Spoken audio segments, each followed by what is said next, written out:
For today is about do not have sexual relations with an animal and defile yourself with it. A woman must not present herself to an animal to have sexual relations with it. That is perversion. Unsa kuno, according to Levitico 18:23, bisan sa unsa nga mananap dili ka makighiusa sa pagbuling sa imong kaugalingon niini ug walay bisan kinsa nga babae nga magatindog sa tubangan sa mananap aron sa pakighiusa niini. Kini mao ang kasamok.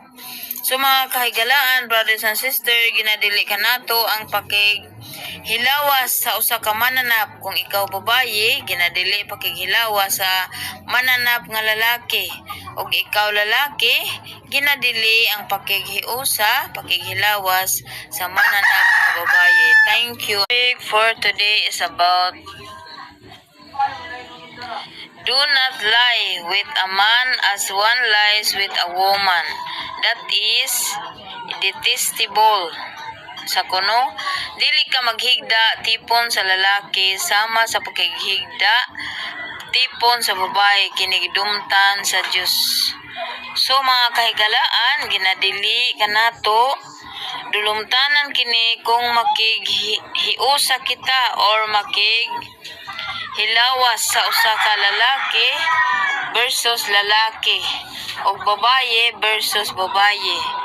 So, dulumtanan kini dili makasulod sa gingharian sa langit. Give them all to Jesus. So, brothers and sisters, give them all to Jesus. Ibig sabihin, ito ay isuko ang lahat sa Diyos.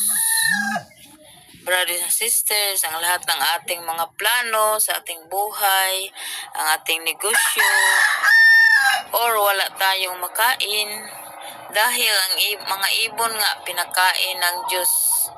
Wala sila'y anihon, wala sila'y tanom, wala sila'y yuta. So, ang lahat, isoko ang lahat sa Diyos, mga kapatid at kaibigan. At bitawan ang mga problema, takot at pangangailangan mo. Ipagkatiwala sa Kanya. Give to Jesus.